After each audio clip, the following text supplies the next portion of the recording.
count every rib in her little body, and they try resuscitative measures, knowing full well, based on their training and experience, that this child was already dead.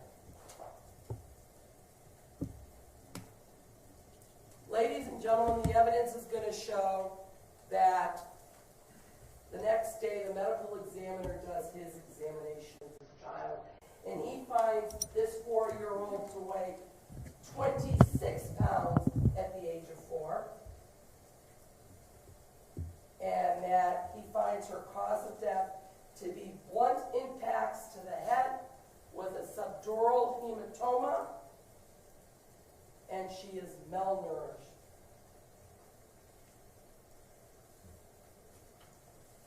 Ladies and gentlemen, the charges before you are that of aggravated murder that purposely caused the death of Aniya, who was under the age of 13 years of age at the time of the commission of the offense.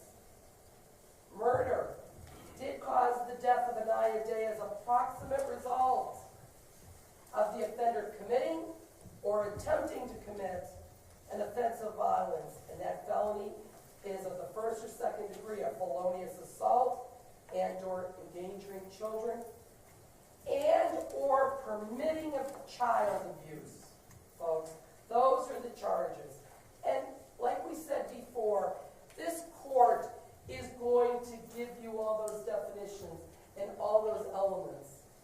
We accept those definitions. We accept those elements. We will prove to you that both of these individuals killed this child, and the sorry death that she had to suffer.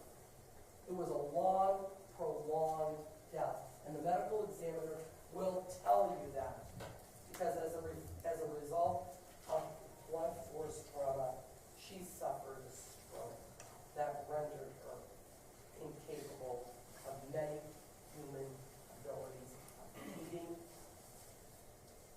of many things that we do in our common ordinary day lives, folks. So I ask you to pay close attention to the evidence that we are going to present, to evaluate it, and you will come back with the only fair and just verdict in this case is to hold each one of these individuals equally responsible for killing this 4-year-old girl without any remorse. Thank you. Thank you. Mr. Strauss. Thank you, Your Honor.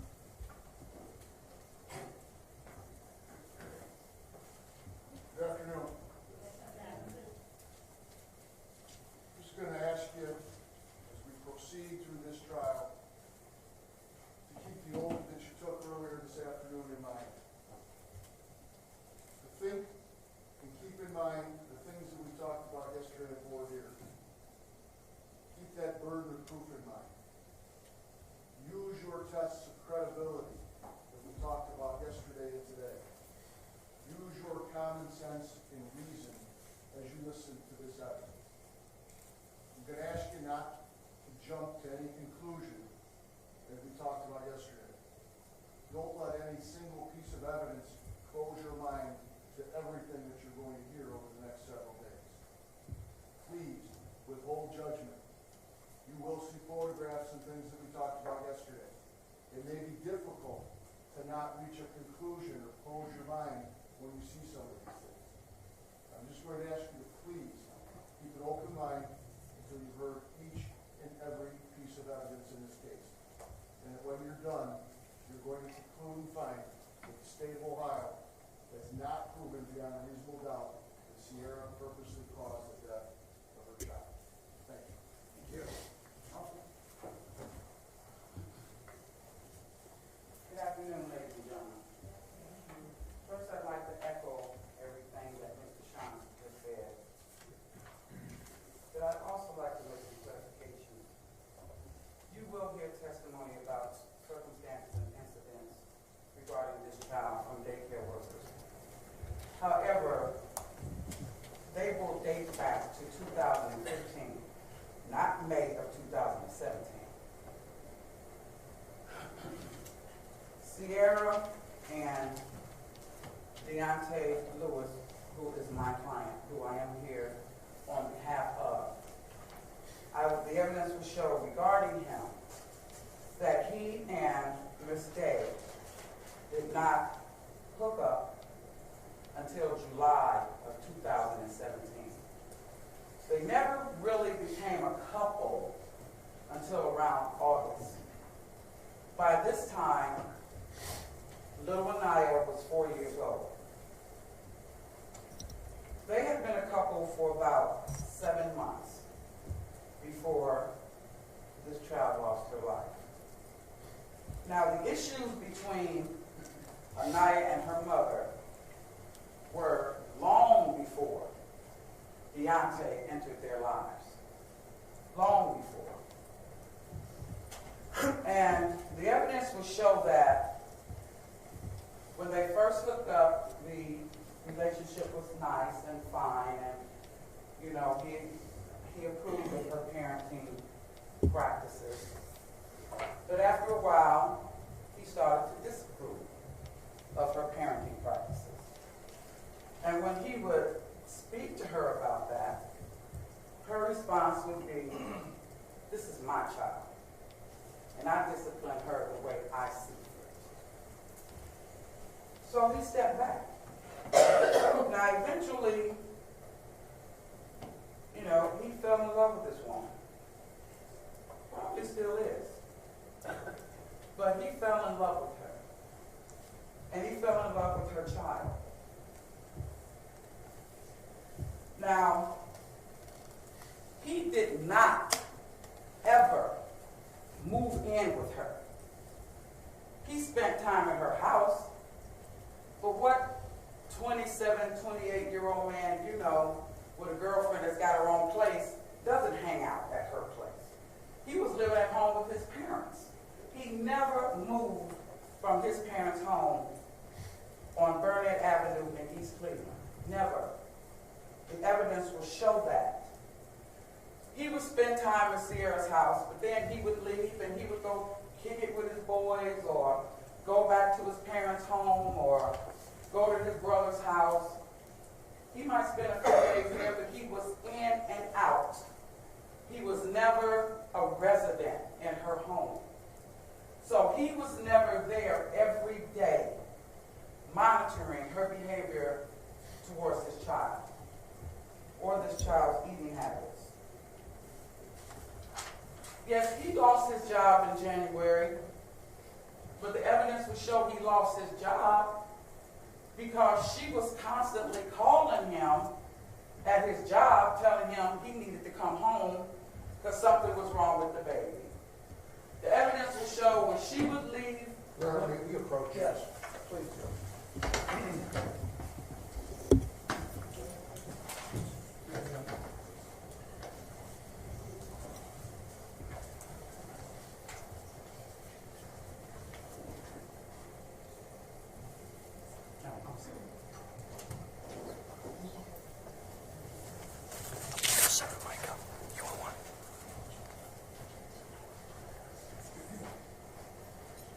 Get to know each other.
defense counsel's motion to strike is granted. Ladies and gentlemen, you are just to disregard the last statements by defense counsel with respect to what Ms. Day allegedly said. Disregard it. See. Okay. The evidence would show that, first of all, Mr. Lewis had nothing to do with the demise of this child. Evidence would show that he had nothing to do with the fact by the time she was deceased that she was very, very underweight. As a matter of fact, the evidence would show that when Mr. Lewis would take the child and Miss Day to his house, at his parents' house, first thing he would do is make sure that this child was fed.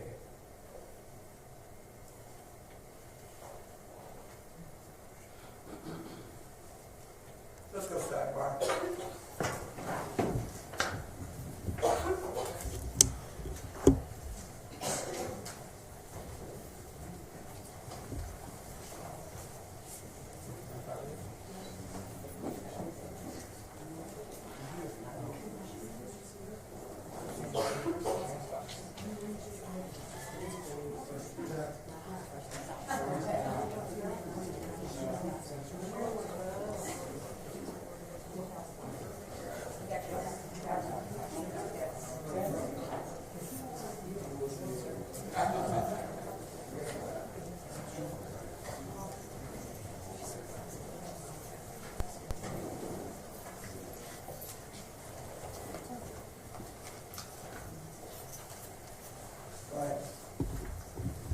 As I just said, the evidence would show that when he was in control, when he was at his parents' house, first thing he would do is make sure that this child was fed. The evidence would show that, now, the prosecutor said no one saw this child after January of 2018. I believe that's what she said, if I'm wrong. But the evidence would show that on February 8th, Sierra's twin brother, Isaiah, did see this child. February 8, 2018. He did see her. He did see her at his sister's house. At that time, Mr. Lewis was there, and the child was laying down and appeared to be fine. He had no issues of her looking malnourished. Now, this was February the 8th of 2018. Approximately about a month before this child passed. Now, evidence will show that on March the 5th, Mr. Lewis left Miss Day's apartment, went to his brother's house, spent the night at his brother's house, came back on March the 6th. Then on March the 7th, he went back to his brother's house, was gone for a while. In and out, as I said. Then went back on March the 10th. And on March the 11th, this child passed.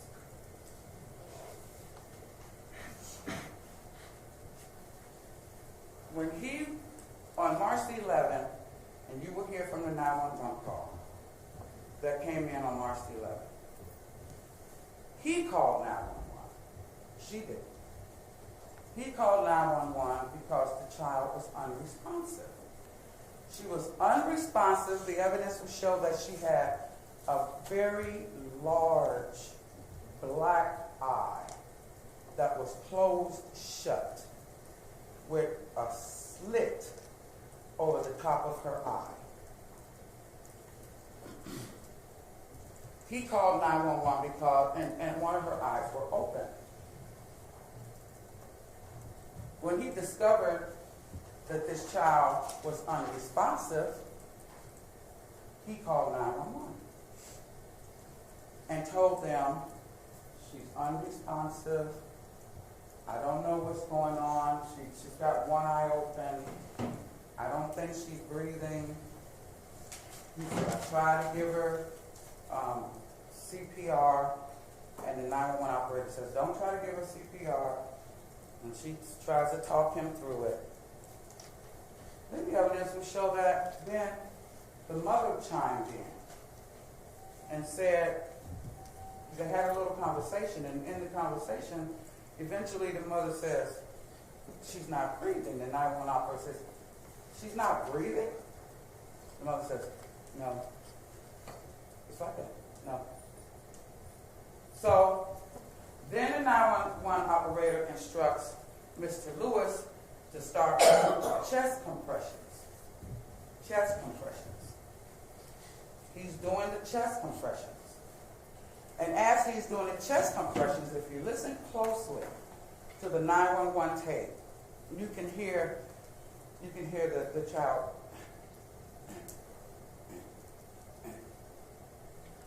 So,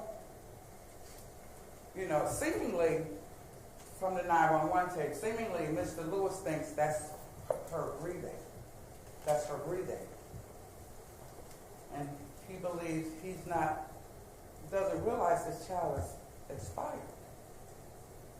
So, while he's on the phone with the 911 operator, I think he hears you can tell that he hears the police officers or whoever had arrived at that time, the EMS operators who arrived at that time, trying to get in the door. And he says, okay, they're here, I have to go open the door. Now, they were down there beating on the door, sure, but he was up there trying to revive this child. And that's why it took him a while to go down and open the door, because he's desperately up there trying to revive this child. The evidence will show when this child sustained these injuries, he was nowhere around. He had nothing to do with the fatal injury that was inflicted upon this child. He was nowhere around. The medical examiner, if they read from their report, will say that the child sustained these injuries days to weeks before she passed. Well, at least 5 to 6 days before she passed, he wasn't there. He could not have inflicted these injuries on this child because he was not there.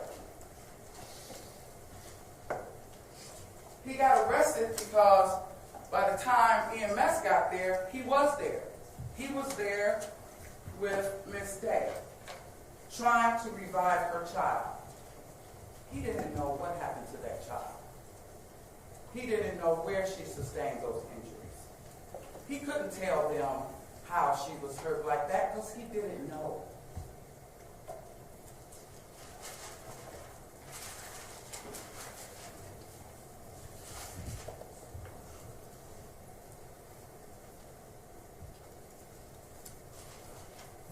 Evidence will show that there is from the crime scene pictures, you will see that there's absolutely no evidence that he was living in that apartment. You won't see any men's clothing, men's shirts and pants and shoes and things like that hanging up in closets, men's underwear in drawers, no shaving cream, no shaving kits, no razors, no evidence whatsoever that he was living in that apartment, and that's because he was not. He was living with his parents, and he never moved out of their home.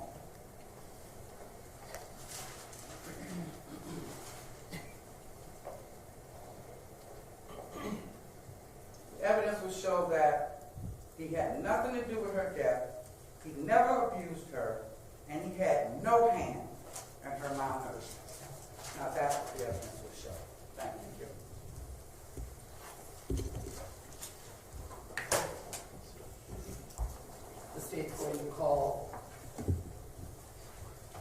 legal ones.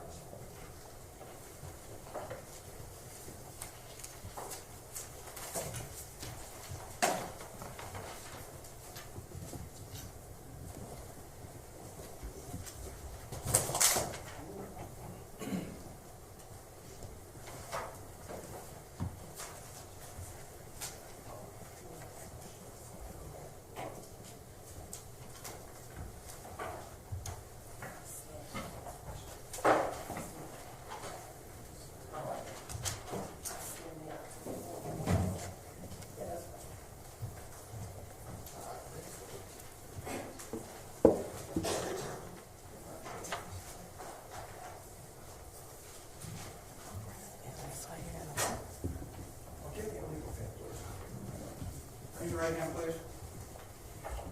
You solemnly swear you'll testify to the truth, the whole truth, and nothing but the truth, and this you do as you so answer to God, with pain and penalty of perjury? Yes, please proceed. Make sure you speak directly into the microphone, adjust the microphone, the seat will not adjust.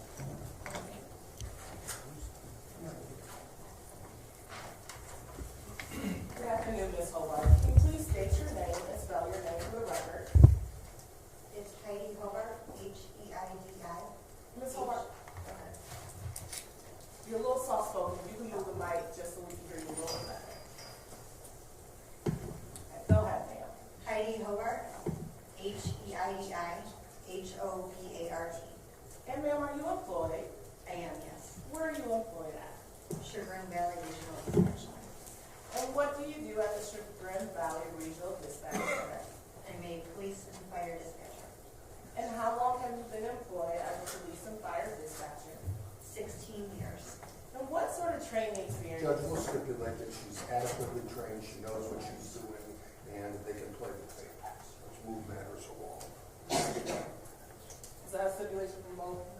Yes. Very good.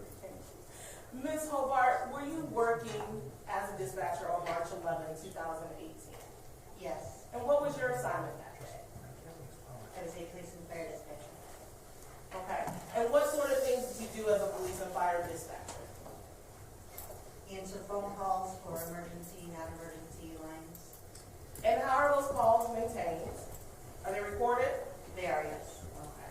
If you were to hear a call, would you recognize your voice? I would, yes. Can I please approach, Your Honor? May, go ahead.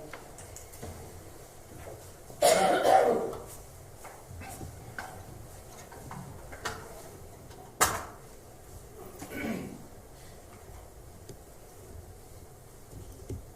Ms. Hobart, I'm going to play for you a portion of what's been previously marked for identification purposes.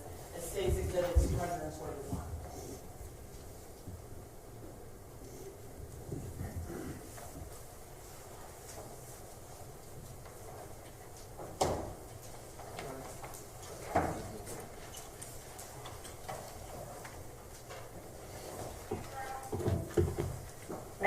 What's the address of your emergency? Yes, 22701 Cultural Gardens.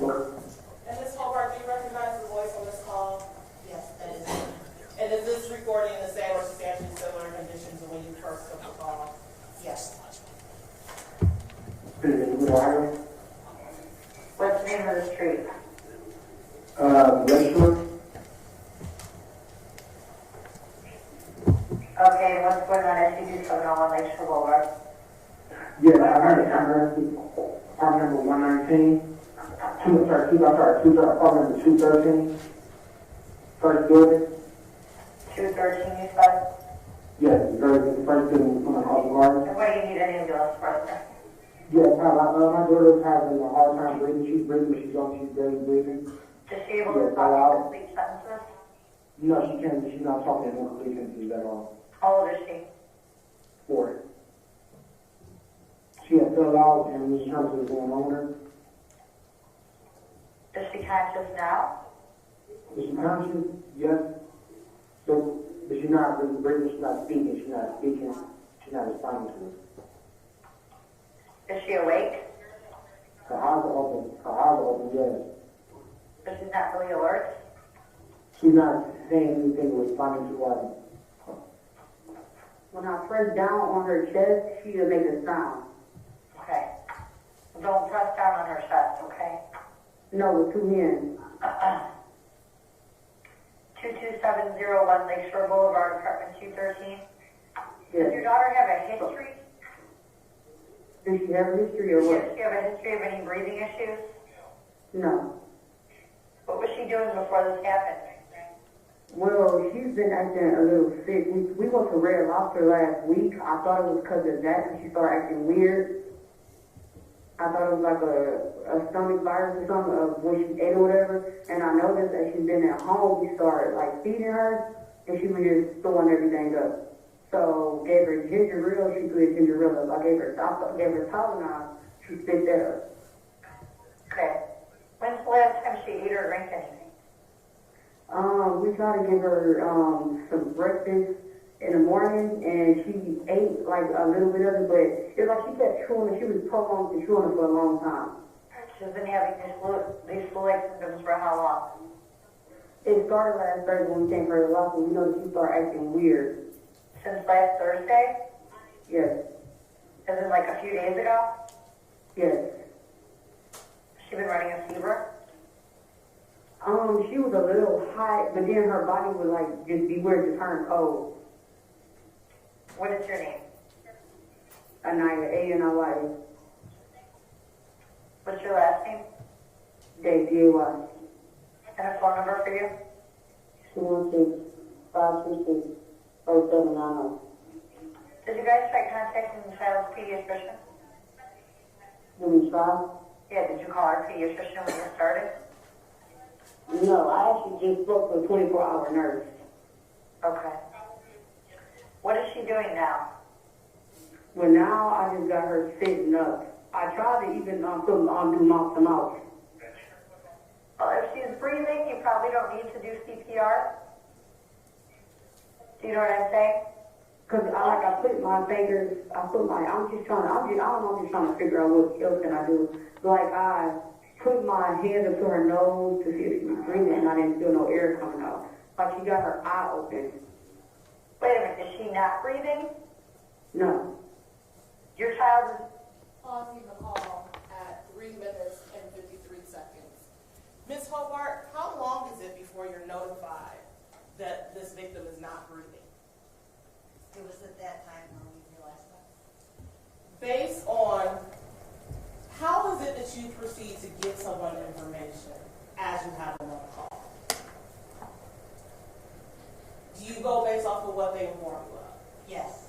Do you provide different instructions based on whether or not a child is breathing versus not breathing? Yes. Why is that?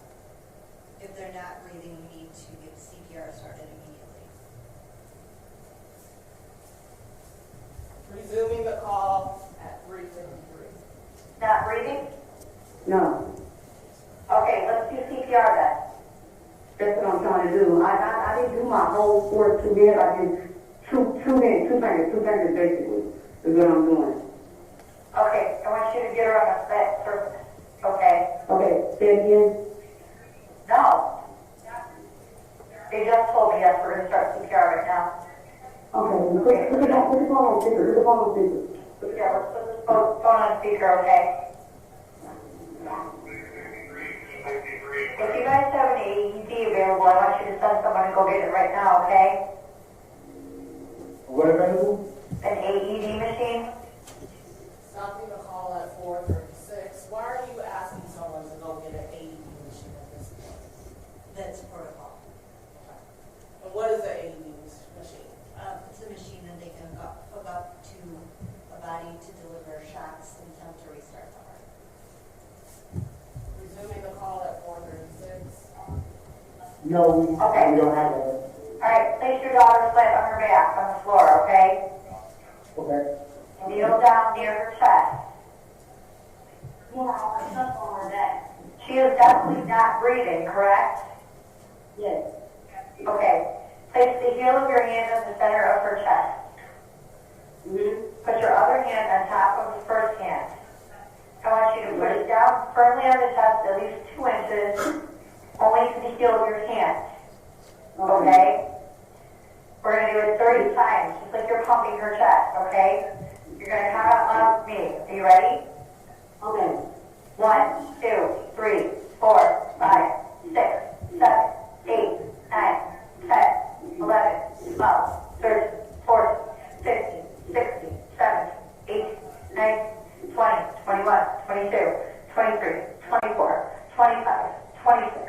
27, 28, 29, 30. We're going to keep going, okay? Hard and fast, okay? She starts breathing, and we're going to stop. We're going to keep doing this. Keep going.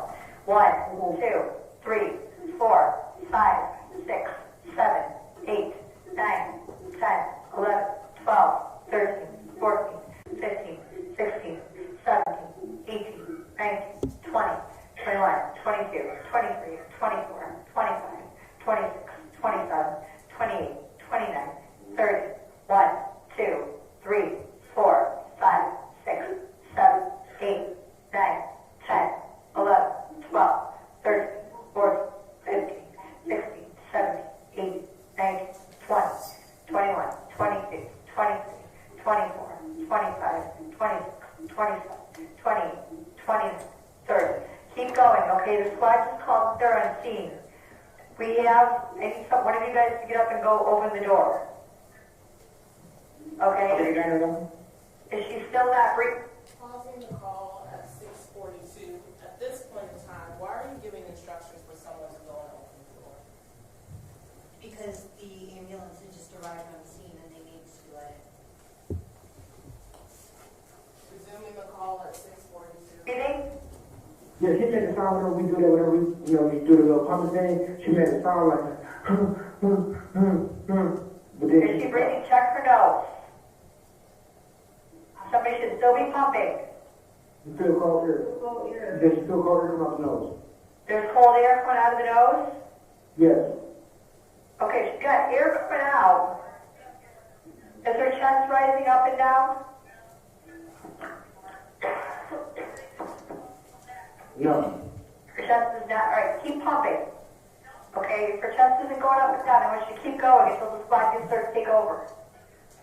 Stopping at 7:22 in the call. Why do you give the instruction at the point in time when her chest is not rising to keep pumping this over? Because that was indication that she's still not breathing. Resuming the call at 7:22. Okay? I'm going to count with you again. Let me know when the squad opens the door. 1, 2, 3, 4, 5, 6, 7, 8, 9, 10, 11. But she's not breathing right now. What? The paramedics are now. All right, let them take over, okay? Alright. All right, thank you. Okay, hold on.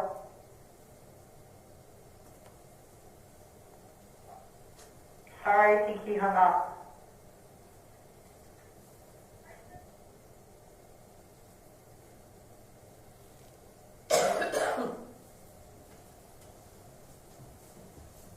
Ms. Hobart, as this call was occurring, based on your training experience, is there anything unusual that you noted?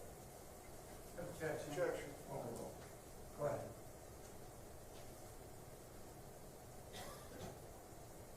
Typically, when people call in and there's someone not breathing, they tend to be a little bit more excited or panicky. Notice that they were both very calm. Thank you. One moment, please, Your Honor. Nothing further at this time, Your Honor. Mr. Strauss. No questions for this witness. Yes, Ms. Hobart, in your experience, would you say that the sound that we heard on the tape was coming from the child? As the defendant, as Mr. Lewis was trying to give her confessions that she was struck?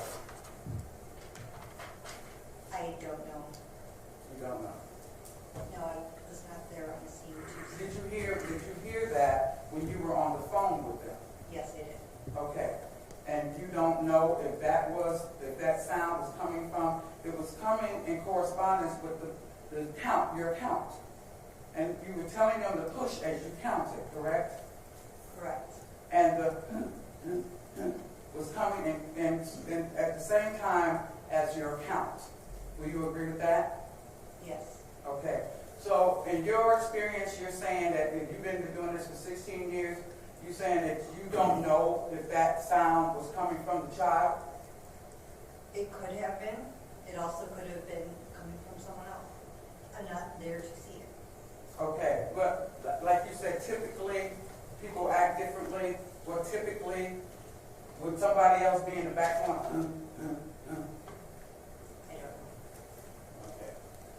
Now, when you told them that EMS was downstairs, you were still simultaneously instructing Mr. Lewis on how to give these compressions. That's what we heard on the tape. Correct? Correct. Okay. So you couldn't keep trying to revive this child and go downstairs at the same time. Now, did you know that their apartment was on the second floor and they had to go down to the first floor to open the outside door in order to get in and come up to the second floor to get in their apartment? Yes. Okay. So they were knocking on the downstairs outside door, not knocking on the apartment door. Correct? I don't know, I was not there. But at some point, he hung up and went downstairs and opened the door because eventually EMS got in, correct? Correct. You right? Ms. Hobart, you indicated that you weren't present at the space when this call occurred, correct?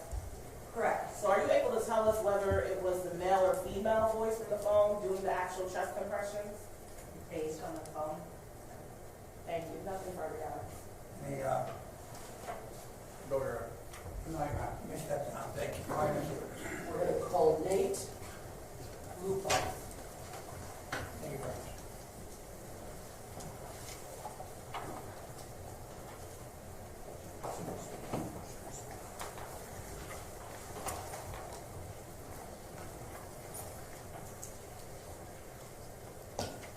Anna, what was the exhibit number? 21. 229.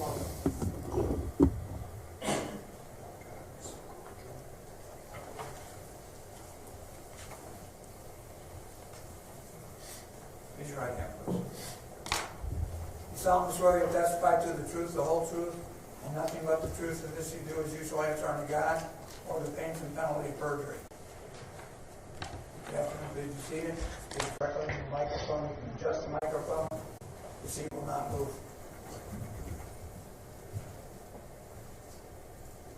Go ahead. Thank you, Your Honor. Good afternoon, sir. Good afternoon. Please state your full name, spelling your first and last name for the court reporter. Nathan Lapu, Nathan Lapuh. And Mr. LeBou, by whom are you employed? Euclid Fire Department. And in what capacity do you work for the fire department in Euclid? I'm a firefighter and paramedic. And can you explain to ladies and gentlemen some of the training you've had in order for you to maintain your position, sir? Well, I had to go through EMT basic school, paramedic school, and then fire school to obtain all three of those certifications. All right. And how long have you been a paramedic firefighter for the city of Euclid? I've been there for 14 months. All right. And in those 14 months, were you gainfully employed with the city of Euclid Fire Department back on March 11th, 2018? Yes. And when you were working back on March 11th, 2018, what was your designation or what was your title back then? I was a firefighter cadet, but I was a paramedic in charge that day. I'm sorry? I was a paramedic in charge that day. All right. And when you say firefighter cadet, what does that mean? It's your probationary period. So you get employee reviews, and you're under a microscope for 2 years until you're officially sworn in firefighter first class. Okay. And with regards to the paramedic, had you fulfilled all of your obligations and certifications in order to become a certified paramedic? Yes. So back on March 11, 2018, you were a certified paramedic and a cadet firefighter. Correct. All right? And can you just tell us, just briefly, what's the protocol in your department once you receive a 911 call? Does the fire department also go out with the ambulance? Well, we are both. We are the fire department and we are the ambulance. So Okay. we have a set group of guys there that day. We are assigned to a rig or vehicle position on that vehicle. So I was the medic that day. I had a driver for the ambulance that day. And then there were gentlemen on the truck that day as well. All right. So tell me, who were you working with that day? I was working with paramedic Rob Swope, who was on the spot with me, and I don't know who was on the truck that day. Okay, fair enough. And just generally speaking, after you go on a call, do you write down or memorialize your findings in a report? That's what I recall. All right? And did you do that back on March 11th, 2018? Yes. Did you respond to an address of 22701 Lakeshore Boulevard, Cultural Gardens, Apartment, I believe it's 213? Yes. Okay. And did you write a report about that? Yes. All right. One moment, Your Honor.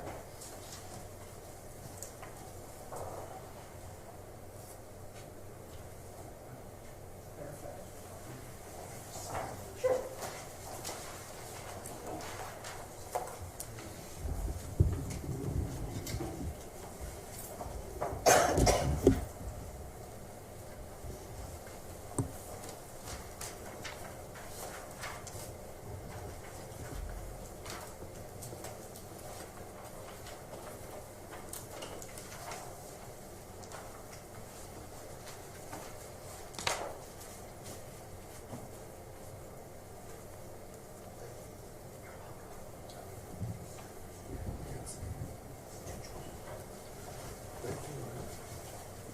Your Honor, may I approach? May I see your card? Sure.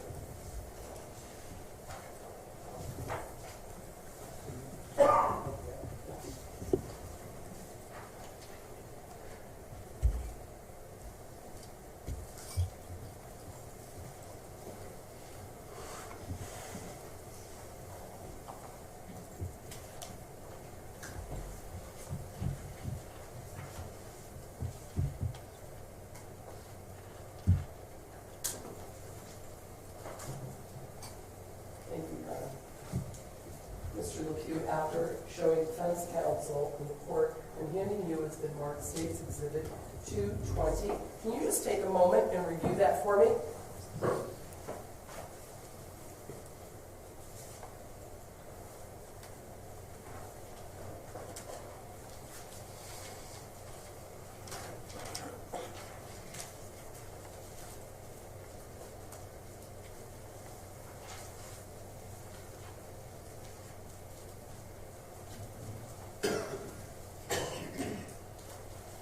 Did you review State's Exhibit 220? Yes. And can you just tell us what is State's Exhibit 220? This is the report for that call to address you said. Okay? And did you yourself go to that call and make this report? Yes. All right. And we'll talk about the report in a minute, though. But tell me, once you arrived on scene, what was the call for when you got the call on March 11, 2018? You were initially dispatched for respiratory distress. All right? And about what time was that at? Dispatched at 15:25. 3:25. In the afternoon? Yes. All right? Can you please walk me through it? How did you get there? Where did you go? We left the fire station, started driving to the address, and about halfway there, we received an additional phone call from dispatch saying that the patient is no longer breathing, and that they're starting CPR. All right? So we continued in and went about our calls we normally would. All right? So when you get to Cultural Gardens, can you explain to the ladies and gentlemen of the jury what kind, is this a house, an apartment, a duplex, or an apartment building? It is a apartment building, multifamily, multi-story as well. There's 3 of them back there, ABC building. So it's just a standard rest apartment building. All right? So how did you get in? Right through the front door, front lobby. Did anybody have to let you in the front door? The front door lobby, no. The front door, the actual apartment, yes. All right, so let's start. So you were able to go through the front door of this apartment complex. Correct. All right? Where did you go next? I took the stairs, and I ran up the stairs to the apartment I was dispatched to. Okay. And was the door open for you? No. What did you have to do? Pounded on the door numerous times. All right. Were you there by yourself or were you there with somebody I else? was there with EPD. Okay, you need to tell us what is EPD? I was there with the police department. They had responded and arrived at the same time as us. Okay. So what are you doing at this point, sir? I'm still pounding on the door, waiting for somebody to answer. Let me interrupt just to clarify. Is this the apartment door or a different door? This is the apartment door. We have access to the main building, and And then once we get in, we do not have access to each individual apartment. People can change locks as they desire, so we have to wait for somebody to answer the door. So as you are in the building now, so who's pounding on the door? I am All right, how long do you pound on the door before you're let in? 4, 5 times repeatedly, yelling, fire department, fire department, fire department, and for every time, still no answer. All right, what happens next? Finally, someone answers the door. I thought it was odd. I asked, is this the right apartment? And then, yeah, opened the door, and that was the scene. All right, when the door is open, who opens the door for you? Okay. All right, and you come to learn that that's Deontay Lewis. Yes. All right, and is he sitting here in this courtroom? Yes. Can you tell me where he's sitting and what he's wearing? It's right there, the vest and the white shirt. Your Honor, let the record reflect that this witness has identified Deontay Lewis. All right, sir. So, Thank you. When the door is open, what are your first observations? I noticed a child on the ground and a female administering CPR to the child. At that time, I noticed the room was really cold. She was underneath the air conditioner at the time. And that was it. So, what do? I immediately walk over to the patient, check for a pulse, and I start asking questions to the male and female on the scene as to what had happened prior and why she is the way she is. So let's go from there. All right. And were you able to obtain any information for purposes of trying to help this child?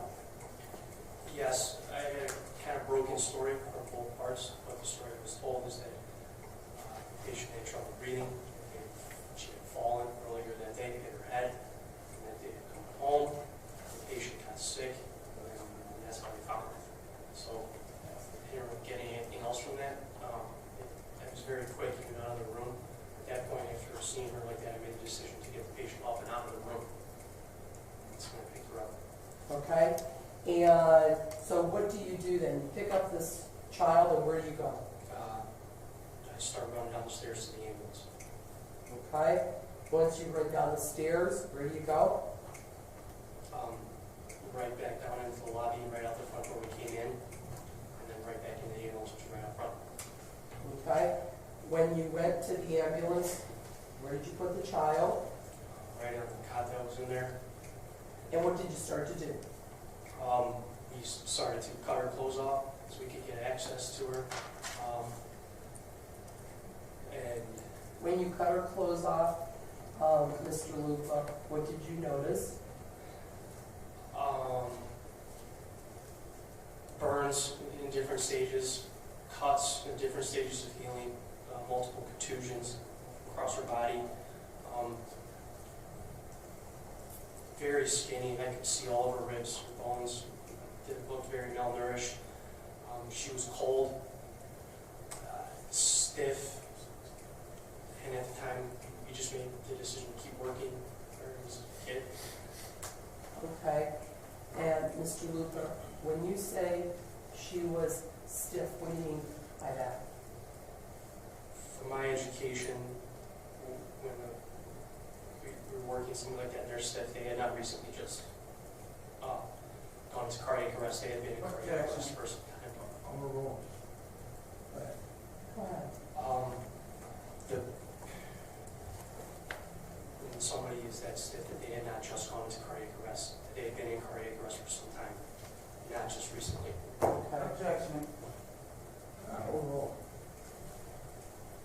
Your Honor, you have a sidebar. Yeah, man.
us that you started some life-saving measures?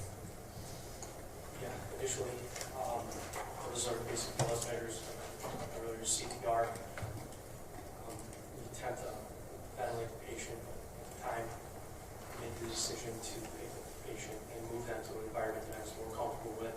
And I knew the rest of my materials were at and have everything with me right there on the scene. Okay. Were you able to intubate? Negative. No. Okay. Why is that? Her jaw was extremely stiff. Like I mentioned earlier, her body was stiff. And I couldn't get the jaw open to actually attempt intubation. Okay. And were there other members of your team in the ambulance with you? Yes. Okay. And during that time, were you able to obtain a pulse? Oh. All right. And did you try to obtain a pulse? Yes. Okay. What did you do? Just tell us what steps you took to obtain a pulse. We continued CPR. We attempted intubation. We noticed we could not intubate for bag valve gas, which is the ventilation through a bag. Just take a deep breath. Yeah. That's all right. That's all right. Mr. Lupo, was this your first scene with a child? For a child like this, yes. All right. When we talk about a bag valve mask, what are we talking about? This is a device that we use to breathe for people who are unable to breathe for themselves. It's a mask that creates a seal over your nose and your mouth. And every time we push, we introduce air into your lungs, so we essentially breathe for you when you are not breathing. And when you saw intubation earlier, there's a more advanced form of ventilation that we do. And were you successful in using that bag valve mask in trying to obtain any pulse or breathing from this child? I'm sorry, could you repeat? When you were using the bag valve mask, were you able to get any breathing, any air, anything that was coming out of the child? No. Everything we were doing was just us doing it. Okay. And how long were you on scene?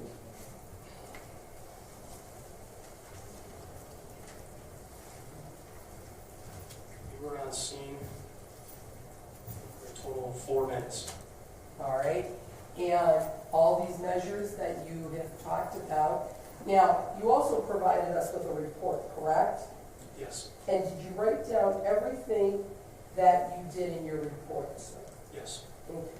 Now, starting with page 1 of State's Exhibit 220, what kind of information do you provide in this report? It is a detailed report, where we went, who was on the call, times, what we did. All right, so can you tell me who was on the call with you? Myself, paramedic Rob Swope, paramedic Chris Wilson. Okay. And what kind of a call was this dispatch? It's initially dispatched respiratory distress, difficulty breathing. All right. And when you go there, is it a call that you would require lights and sirens? Yes. All right. That's memorialized in your report? Yes. All right. And does it also provide us information of the time that the call was received, when you're dispatched, when you arrive, and when you leave? Correct, yes. And then does it also provide information about what you did when you were on scene? Yes. Okay. And so, starting on page 1, what kind of condition did you find when you arrived on scene? The condition of the patient. Yeah, what your description is in your report. Understand information. Yes. Cardiac arrest, non-trauma, the patient, our inability to determine the actual cause of the cardiac arrest. All right. And then, what is the next topic or area? Chief complaint. Okay. And what is the information that you provide? It's an unresponsive female location. It was a general, global, entire body. I completed my ALS assessment for that illness, the unresponsive female. I'm sorry, I didn't hear the last part. An ALS assessment was completed for that unresponsive female. Okay.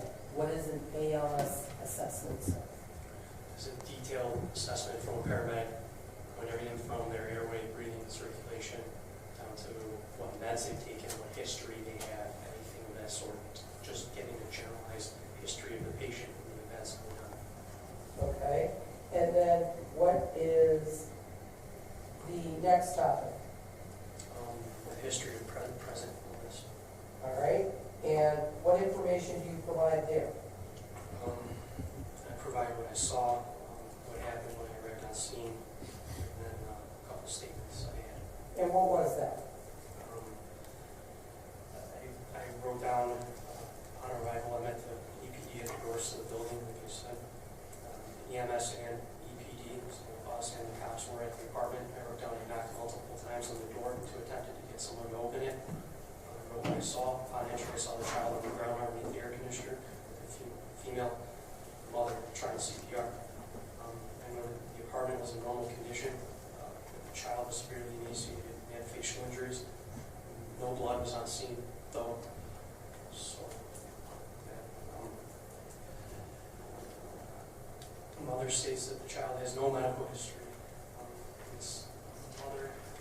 Mother states that the child fell off the toilet last night and hit her head, but was okay and went to dinner. No other information was given. Okay, all right. And then we move on to page 2 of your 3-page report.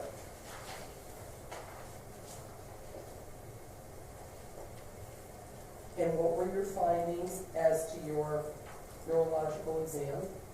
Her level of consciousness was unresponsive. Did she lose consciousness? Yes. Was she chemically paralyzed? No. And her mental status present was unresponsive. Her Glasgow coma scale was a 3. Okay. I'm going to just stop you there for a minute. What's the Glasgow scale? Glasgow coma scale is what we use to determine patients' state, everything from the eye movement to motor skills to their verbal ability. Can they talk to us? Are they talking in senses? Is it broken up? Are their eyes open, closed? Are they responding to us? Movement, are they moving? Are they still? Are they partially moving?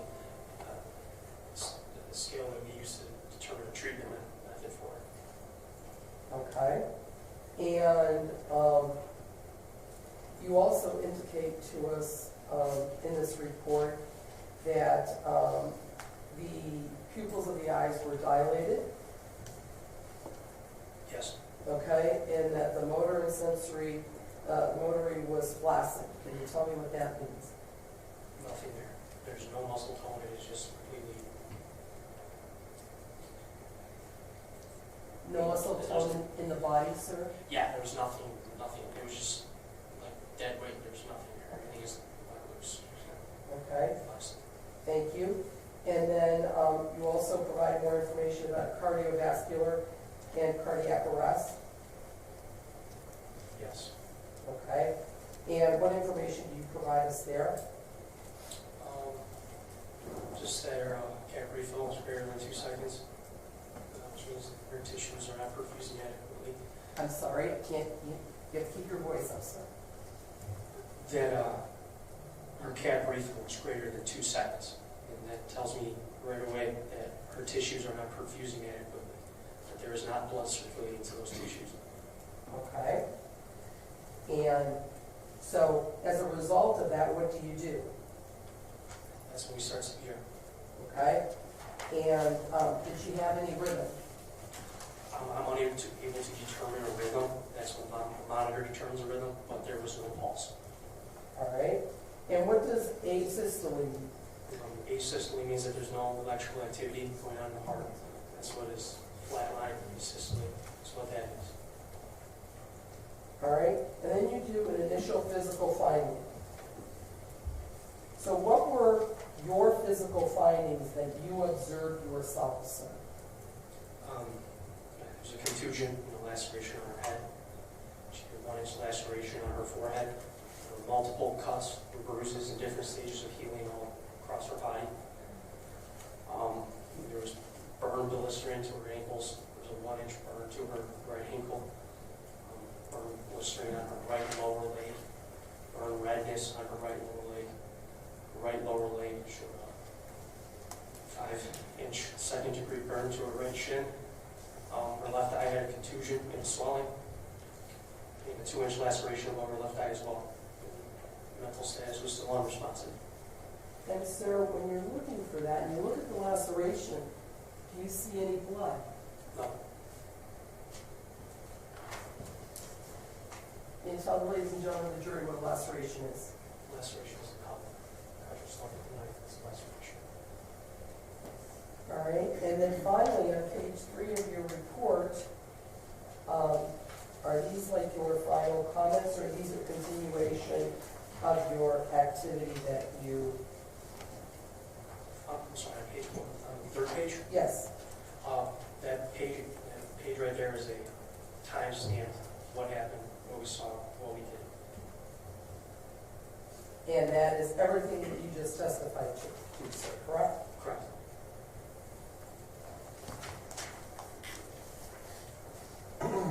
Once you care for the patient in the ambulance, then what do you do with the patient? After we've already cared for the patient, we will immediately be transported. All right, and when you get to the hospital, do you give the hospital a report of the condition of the child? Correct. All right, and do you do anything else at the hospital with this child? All we do is we transfer care to the nurses and the doctor at the hospital. And you provide them the information of any potential, excuse me, strike that. Do you provide to them information of all the things that you did, life-saving measures for this child? Yes. And any type of treatment that you gave to this child? Yes.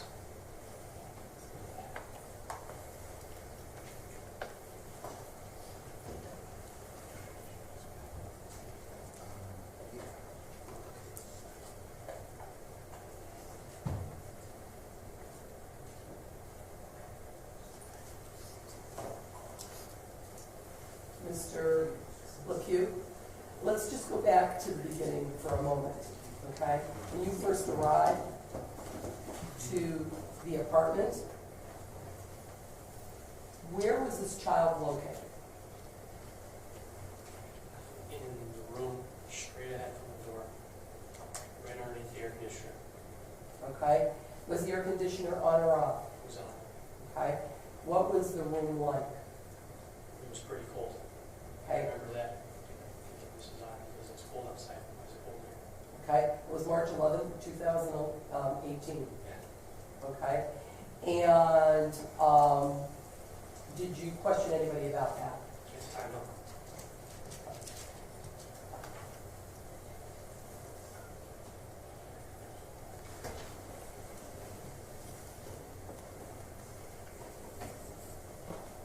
Thank you. No further questions.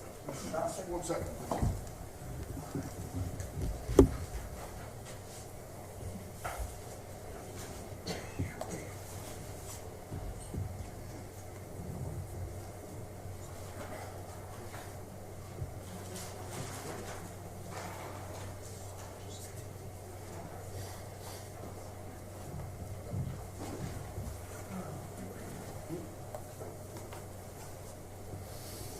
Good afternoon, sir. You talked to us about, first of all, when you were banging on the door, correct? Yes. And I think you indicated that 4 times you very quickly pounded on the door and yelled, fire, fire, fire. Correct. Was it about as long as I just did it? I don't know. I mean, you were timing that, right? When you came in, you bang on the door and you go, fire, fire, fire, fire. Yes. And then the door was open. Correct. You indicated to us or talked about the child's stiffness on the child, correct? Yes. Are you familiar with rigor mortis? Yes. And rigor mortis can set in, are you suggesting that this was rigor mortis? I didn't know what this was at the time. It was the child was sick. You're familiar that rigor mortis can set in rather quickly? Yeah. Well, let me ask you this. Are you the right person to ask about that? Are you an expert in how long it takes for rigor mortis to occur? No. Or how long it lasts, or anything of that nature? No. You're not trained in that? You're just testifying here today as to your observations. My observations. Thank you. You want Gina?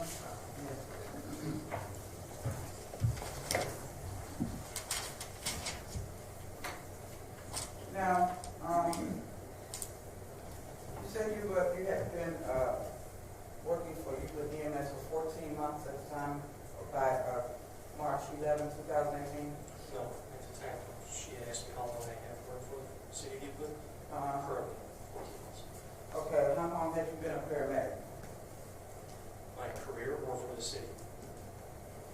By career? 4 years. Okay.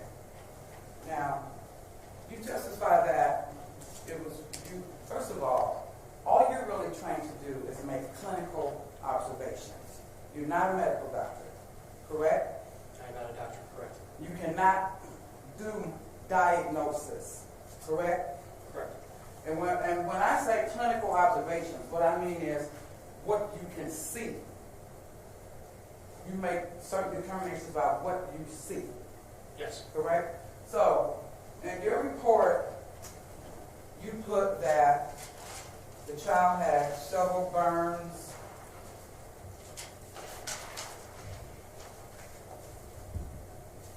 she had several multiple cuts and bruises in different stages of healing, and burns and blistering. But are you aware that what you were looking at were actually not burns? Objection, Your Honor. Are you aware of that? What I was looking at was not burns. Was not burns. At the time, when we had thought that they were. Well, would it surprise you if I told you that the medical doctors, the coroner, the medical examiner said they were not burns? Would that surprise you? Yes. Okay. So what that means is that you're really not qualified to make these type of determinations, correct?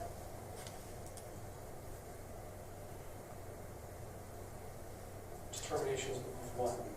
That what you were looking at were burns. I'm qualified to make an observation of what I see. And at the time, I had saw what I had determined to be burns on her body.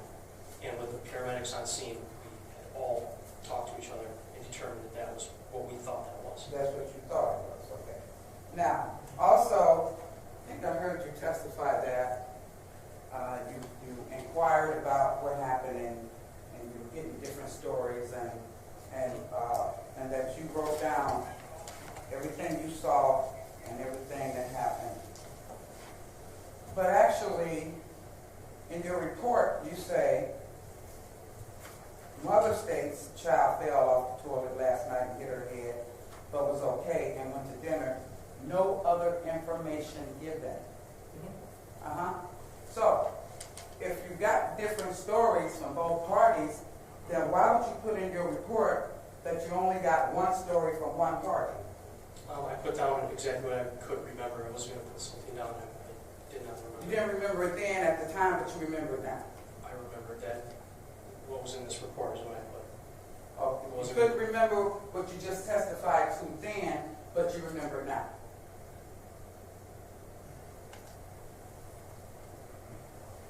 Page 1 at the bottom, history of substance illness.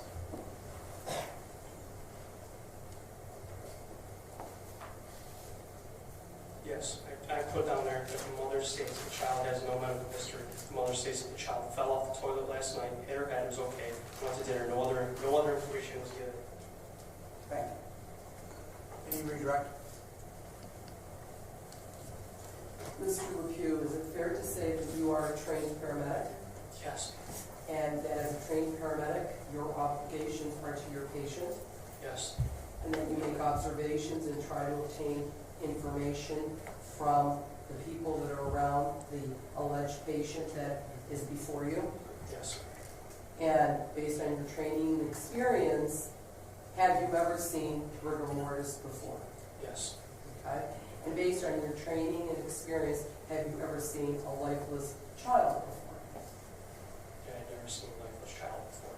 Thank you. No further questions. Nothing on that, Judge. You want Gina on anything? Nothing on that, Judge. You stepped down. Thank you very much.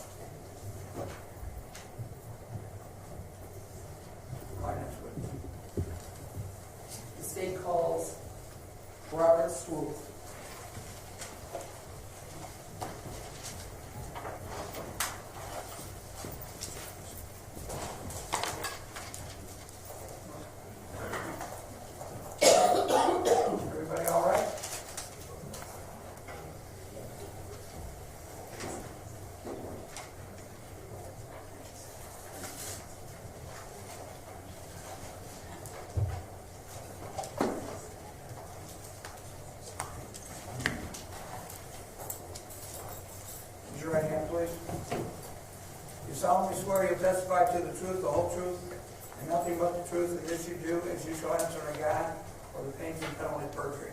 I do. Good afternoon. Be sure you speak directly into the microphone. You can adjust the microphone to see when I'm adjusting. Name quiet. Thank you, Your Honor. Good afternoon, Mr. Sloop. Good afternoon. Please state your name and spell your last name for the court reporter. Robert Swope, S-W-O-P-E, Sir, by whom are you employed? City of Euclid Fire Department, How long have you still been employed by them? 13 years. And what are your primary duties and responsibilities with the fire department? Firefighter paramedic, How long have you been a paramedic, sir? 17 years. And are you also employed elsewhere? Yes, Where else are you employed? I work at University Hospital in Cleveland at the Trauma Center. All right, and what do you do at University Hospital, the Trauma Center? I mean, paramedic / quarterback for the emergency department. All right, and sir, were you gainfully employed by the City of Euclid Fire Department in a paramedic back on March 11, 2018? Yes, I was. And can you explain to the ladies and gentlemen of the jury, were you also called to 22701 Lakeshore Boulevard, apartment 213? Yes, I was. All right, and can you tell me, sir, what you did when you went to that apartment? Well, initially we got there, I was a squad driver. I sent Nate up to go get the patient or try to gain access to the apartment quickly as we could. I brought equipment up, met him at the door. He was hitting the door, yelling fire department, trying to make entry to the door, and then we proceeded in the apartment. All right, now, how many calls have you done on, sir? I couldn't tell you a lot. And in that time, when you go specifically to Short Cultural Gardens, are you able to gain access with the entrance door to this apartment complex? Yes, we have a set of keys called Knox keys that enable us to enter the door and work certain rooms inside the building, All right. but not individual rooms. Individual apartments? Yes, not individual All apartments. right, so this key, nobody had to come down and let you in? No, All right, so you have this particular key, you gain access, yes, all right? And when you go to this apartment, is the door opened or closed? it is closed. All right, approximately how long do you stand there before that door is opened? It's hard to say because of the type of thing, but it's longer than normal in a situation like that. Objection. All right, and so what happens, what are your observations when access is gained to Judge, this? can we approach the one moment?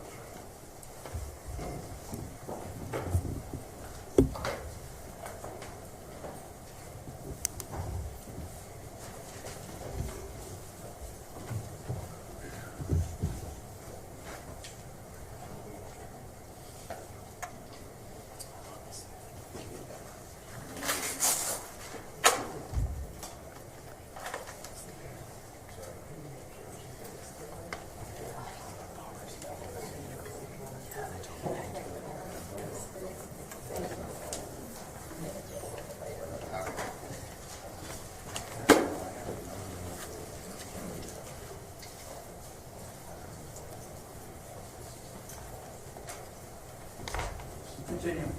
Thank you, Your Honor. Mr. Swoop, you can continue. So now you said you had the bag of equipment, Yes, and what does that mean? I was carrying medical equipment. He had one bag with him, and I had multiple other, I had a monitor and another bag that has other stuff in it. Okay? And so when you get there, what are your observations, sir? To the door inside the apartment. Inside, well, the door is closed, you've indicated to us already. Yes, So when the door is open, who The door. opens the door? the gentleman does. All right, is that gentleman in this courtroom? Yes, he's right there. Let the record reflect, right there with you. He's wearing a white shirt with a black vest. Your Honor, let the record reflect this witness has identified the defendant. Go ahead, Mr. Swoop. And then he came to the door, we entered quickly, noticed a child laying on the ground underneath the air conditioner, face up, head towards the window, and the mother doing CPR. All right? And sir, what did you do? We went in immediately. Nate got down on the ground, started providing providing care, and then I started asking them questions immediately. Okay? Who did you ask questions to, sir? I was asking them general questions to both. To both of them. Were they able to provide you answers? They provided me some answers, yes. Okay. Who did you talk to, and what questions did you ask, and what were their responses? I believe it was the female that stated that she had fallen off the toilet, and then they went out to dinner, and then later she was like this. Okay. Did the male provide you any explanations? They were both kind of talking to me while Nate was getting stuff together with the patient. So I was trying to field as much information as I can at once, because we're in a rush here. Okay. When you say you're fielding information and you're in a rush, what do you mean by that? Well, this is a life-threatening emergency, and we try to gather as much information quickly as we can to get everything expedited to get the patient the best care they can get. Okay? And so what happens with the child at this point? Nate, firefighter LaPoo, takes the child, exits the apartment. I pick up the bags and follow him out. Right? And how long had Mr. LaPoo been with you folks? Right as of right now, I'm guessing around 3 years. Okay. Back then? Probably, he was on a very brief time. And so, where is the child brought and where do you go? We go down the steps, we go out the front door into the ambulance. All right? And sir, you are a paramedic? Yes. So what happens in this squad? I was actually outside of the squad initially. I put the bags in, and I just was getting stuff situated because I was the driver of the squad. Then I went in the back, and I observed them cutting the clothing off and performing an assessment. All right, and what were your observations? My observations were the child had probably been deceased for a while, and that was what we observed. Okay. Why do you say that, sir? I say that, from my experience as a paramedic, and she had multiple injuries without bleeds that should be bleeding, and bruising in multiple stages of healing. And she had no signs of life and had obvious signs that she had passed. And what was her general overall health? Poor.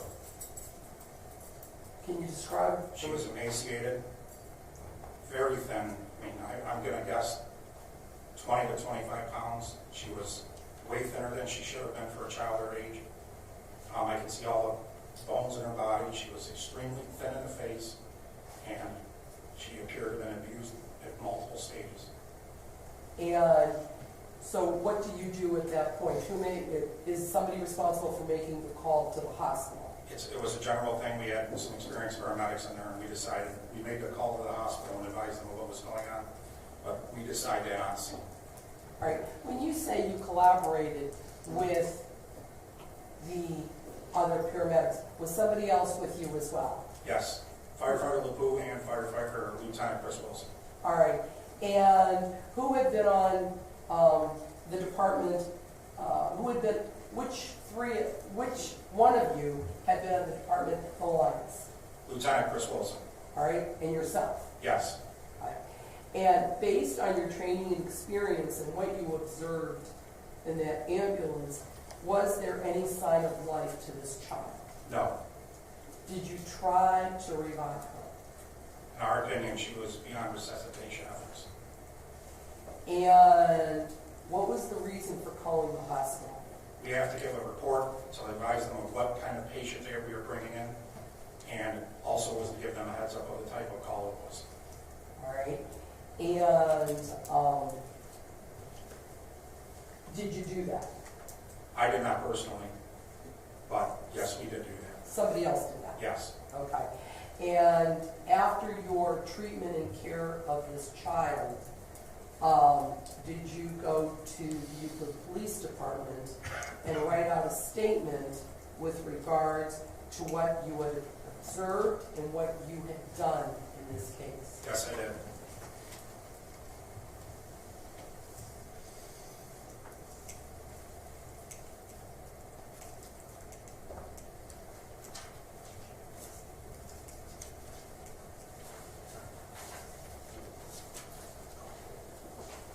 Now, Mr. Swoop, you said that when you went there, you found the male that you've identified. Did you also see a female? Yes, And did you talk to the female? I talked to both of them, yes. All right, is the female in this courtroom? We'll stipulate that he can identify. So noted. Thank you for the stipulation, counsel. Thank you, Your Honor. So, did you also memorialize in your statement what she had told you? Yes, And do you remember exactly what she had said to you? not verbatim, but I do remember. That's okay. If I were to show you your statement to refresh your memory, would that help you? Yes.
May.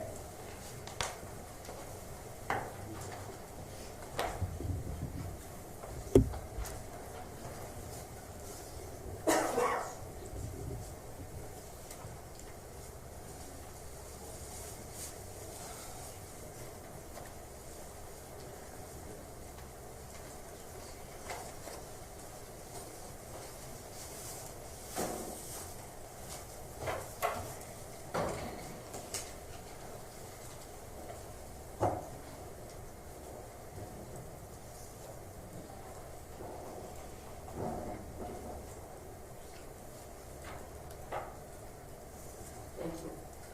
After having shown us counsel and the judge, I handed you as my case exhibit 222. Just take a moment and read that.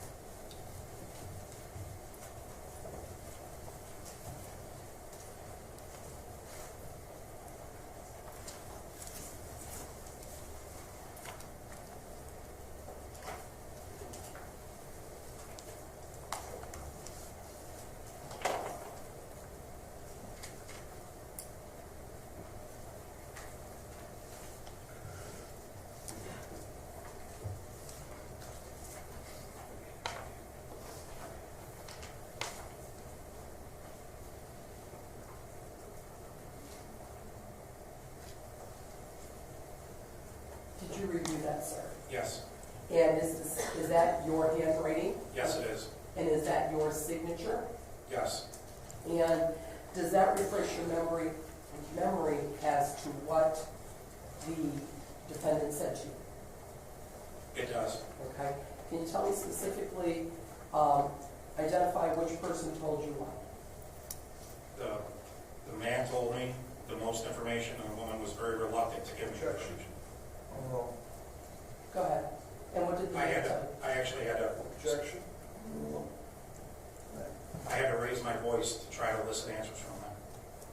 Okay. Forgive me. You had to raise your voice for whom? For the female. Okay. Why, sir? She was not giving me. Objection. She was not giving me answers that I thought were appropriate. Objection. All right. And why is that, sir? She was talking in a very roundabout way Objection. and not giving me pertinent information to the patient or what had happened. Okay. And what about the mail? Did the mail provide you information? Very little information. All right. And did you memorialize that in your report? Yes, I did. Okay. So what did you know to have happened to this child? As far as I had known from them, that she had fallen off the toilet and became like this. That was basically the extent of the information that I've gotten. I had tried to ask a few questions pertaining why the child was so thin. Is like if she had an illness or something like that while they were starting to leave, and as they were being more hesitant to give me information, I just left. All right. And why did you ask about an illness? Because of her condition. All right. Did you think she was suffering from a condition? Objection. I did not know at the time because the appearance of the child was not that of a normal child, and I just wanted to try to get as much information on her as I could. And in these types of situations, is it imperative that you obtain as much information as possible? As much as we can, yes.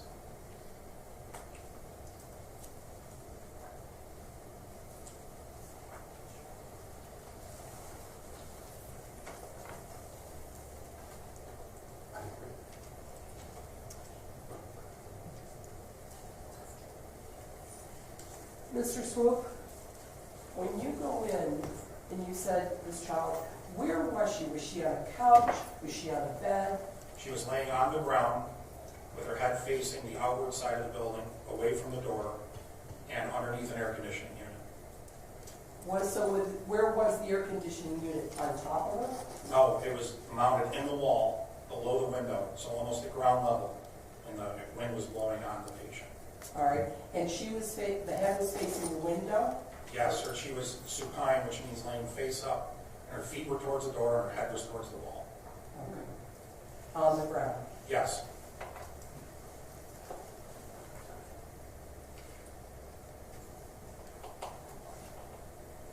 This air conditioning unit is not a window unit, is it?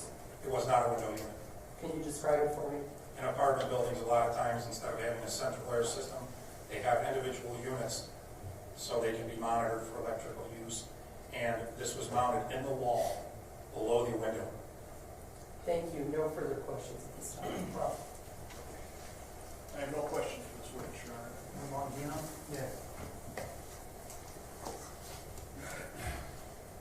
Mrs. Swope, you and the prosecutor keep saying that this child was on the ground.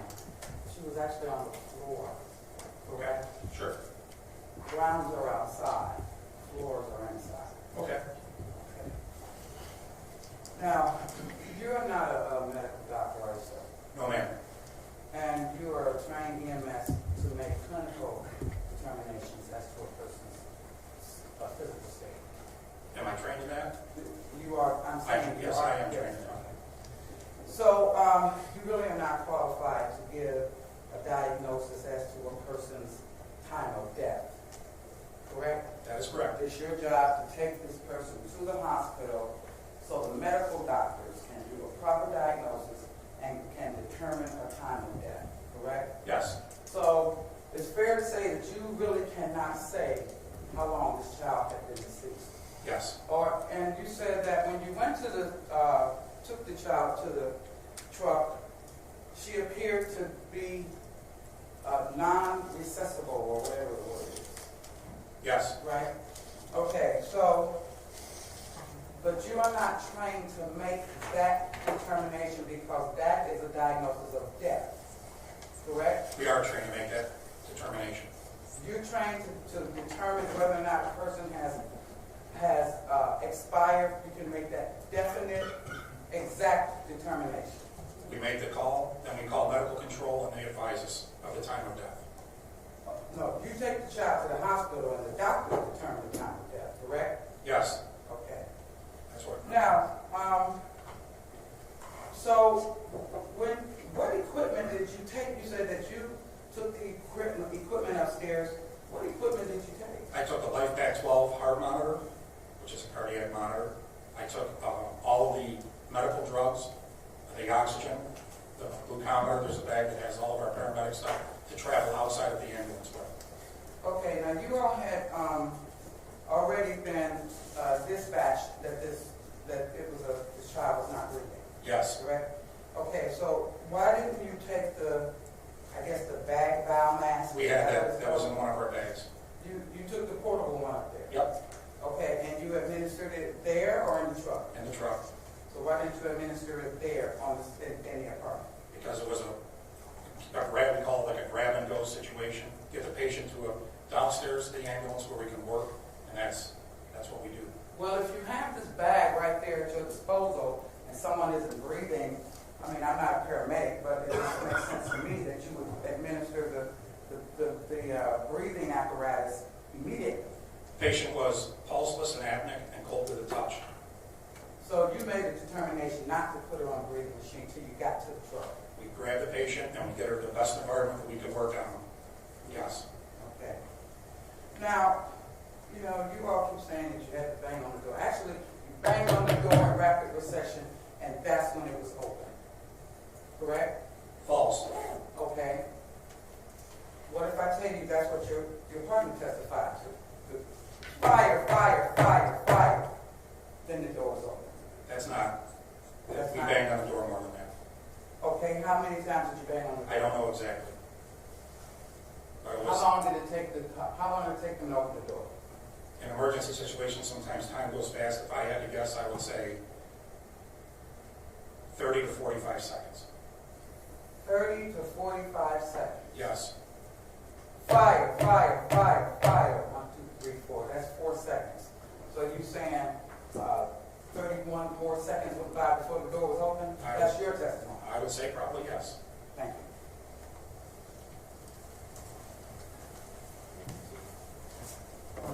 Mr. Swoop, with regard to your training experience, have you gone on scenes where people have been pulseless and you had to call in and say that they have expired?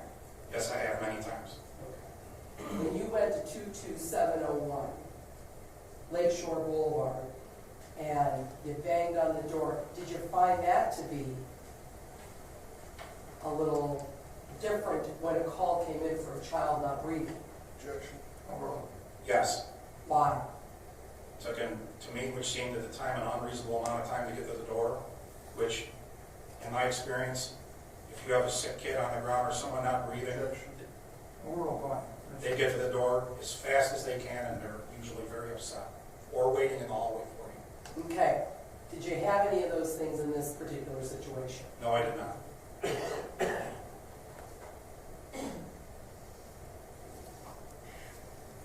And lastly, when you yourself observed this child, whether it be in the apartment or on construction, was there any sign of life? No. Thank you. No further questions. No questions on that. Move on now. No question. Mr. Dow, thank you.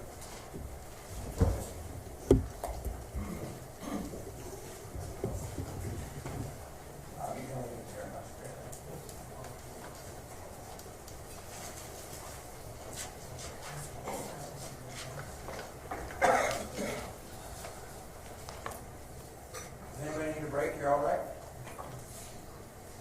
You need a break? Okay, we'll take a very short recess. Please do not discuss the case, all right?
Yeah, no, you don't.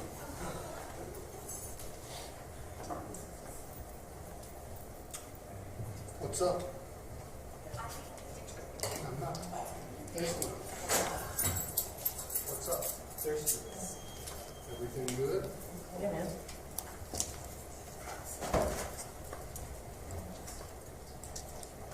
What's new in the news? Oh, hey. Nothing. How are you? Good. Yeah, try not to walk in What's new in the news? You got a cold I too. think your makeup. Yeah. Nice to see you. You can serve her that one. That just happened with Anna's got a cold. She's screaming her nose all of us. I hear that Anna got it. Just being in this room. Yeah, she did. Was there a passport? Oh, you know what? I gave my, here, I'll get that. I need to drink some wine. Drink some wine. I'm not gonna mess with it. I swear. It'll be a lot better. Oh, hey, Judge. I didn't see you over here. Hey. It's a real pleasure to see you. Good to see you.